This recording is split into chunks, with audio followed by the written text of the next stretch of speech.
আসসালামু আলাইকুম প্রিয় দর্শক, আপনারা সকলেই জানেন অসহায় বৃদ্ধ ভাইয়ের এই পৃথিবীতে আপন বলতে আর কেউ নেই। তার আপন বলতে এক মা ছিল, তিনি তো কিছুদিন আগে ইন্তিকাল করেছেন। সে মায়ের জন্য সকলে দোয়া করবেন, সে মা যেন জান্নাতের উচ্চ স্থানে যেতে পারেন, আমিন।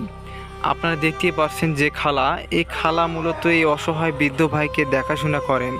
তাকে দায়িত্ব দেওয়া রয়েছে, তাকে মাসিক বেতন হিসেবে আমরা টাকা দিয়ে থাকি।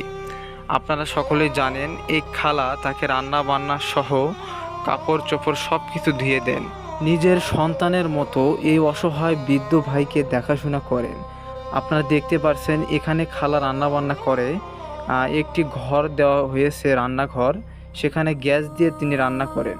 তার পাশে টিউবওয়েল, এখানে কাপড় চোপড় ওই অসহায় বৃদ্ধ ভাইকে গোসল করিয়ে দেওয়া যাবতীয় কাজ করানো হয়।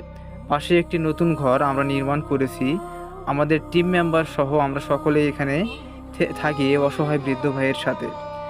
তে আপনারা দেখতে পাচ্ছেন খালা বিকেলবেলা এই অসহায় বৃদ্ধ ভাইকে তার নিজ হাতে ভাত মাখিয়ে দিয়ে তাকে দেওয়া হয়েছে। সে কিন্তু একাই খেতে পারে। দেখুন, এই অসহায় বৃদ্ধ ভাই মূলত তার মায়ের সাথে প্রায় 5 থেকে 6 বছর এখানে বসবাস করছিল। তো কিছুদিন আগে তার মা ইন্তেকাল করেন। তারপরে এই অসহায় বৃদ্ধ ভাই মাহারা একা হয়ে পড়ে। তাই আমরা সব সময় আমাদের টিম মেম্বার আমরা চেষ্টা করি তার পাশে থাকার জন্য। আমরা সব সময় থাকবো ইনশাল্লাহ। এই অসহায় বৃদ্ধ প্রতিবন্ধী ভাইকে দেখার জন্য আমরা 24 ঘন্টা থাকি এখানে। আপনারা সকলে জানেন আমাদের টিম মেম্বার 10 থেকে 12 জন রয়েছি। আমরা প্রতিদিন 2 থেকে 3 জন থাকার চেষ্টা করি। আমরা সব সময় তার খেয়াল রাখি, তার যেন সমস্যা না হয়। এই ভাইটি কিন্তু একা চলতে পারে না, অন্যের সাহায্য নিয়ে তাকে চলতে হয়। তিনি প্রতিবন্ধী, তিনি কানে শোনে না, চোখে দেখে না, তিনি নিজের কাজ নিজে করতে পারে না। যে ঘরটি আপনারা দেখতে পাচ্ছেন আসলে এটি তামিম মিডিয়ার পক্ষ থেকে উপহার হিসেবে দেওয়া হয়েছে।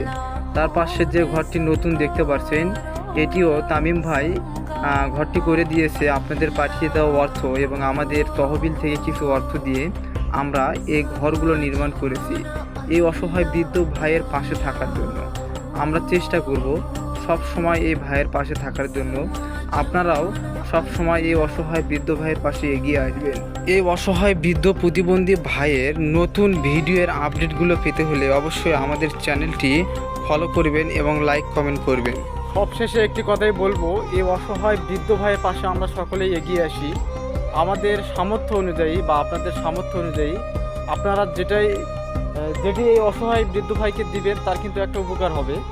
তো আপনি চাইলে এই অসহায় ভাইকে সাহায্য করতে পারেন। এবং আমাদের ঠিকানা গাইবান্ধা জেলা পলাশবাড়ি থানা 1 নং কিশোরগাড়ি ইউনিয়নে অবস্থিত কাশিয়াবাড়ি বাজারের উত্তর পাশে। আপনিও আসতে পারেন বা আমাদের সাথে যোগাযোগ করতে পারেন।